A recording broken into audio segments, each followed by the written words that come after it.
I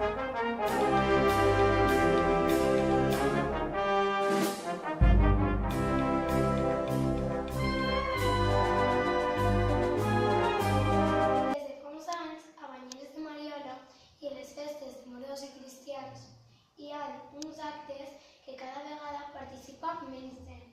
Aquests actes són el simulacre de combat i els dispars d'arcabusos, el del tercer i quart dia de festes.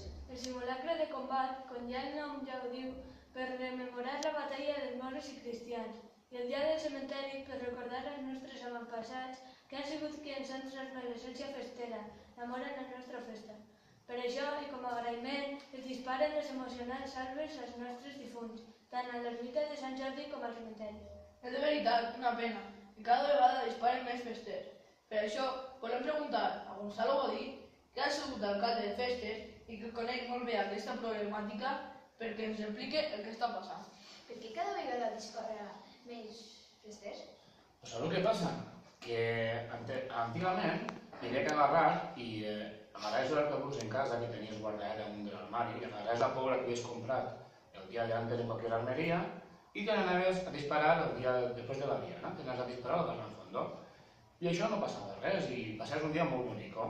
Al dia d'avui, com això és una arma que és molt perillosa i pot matar i tot, i la pólvora és una cosa, una substància molt explosiva i molt perillosa, el govern i la Guàrdia Civil volen saber qui té cada arma i qui té cada pólvora. Per això està tan difícil al dia d'avui poder disparar. N'hi ha que tenir una llicència d'armes i n'hi ha que comprar la pólvora prèviament haver-ho dit la Guàrdia Civil. I això és la problemàtica que hi ha. La gent prefereix anar-se'n de festa en vez de traure tots els papers que fan falta per a poder complir amb la normativa. Poden arribar a desaparèixer aquests actes? No, perquè desapareguen aquests actes, home. Fa 200 anys que fem festa, a lo millor, i sí que és de veres que si desaparegueren, doncs, seria un problema que té banyeres.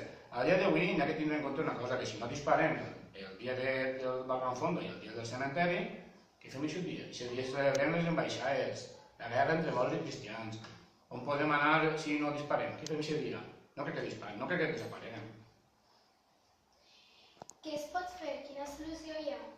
Pues complir la normativa. L'únic que hi ha que fer és treure els permisos d'armes, com qualsevol caçador o qualsevol persona que té armes, que en tot moment sàpiga l'arma on està, que no ens la roben i que l'arma no estigui modificada, conèixer bé el funcionament de l'arma, saber quins perills pot tindre l'arma i comprar la pólvora on ens diguen, en el moment que ens diguen, per a poder anar i no tindre pólvora en casa perquè és una substància molt explosiva i molt perillosa.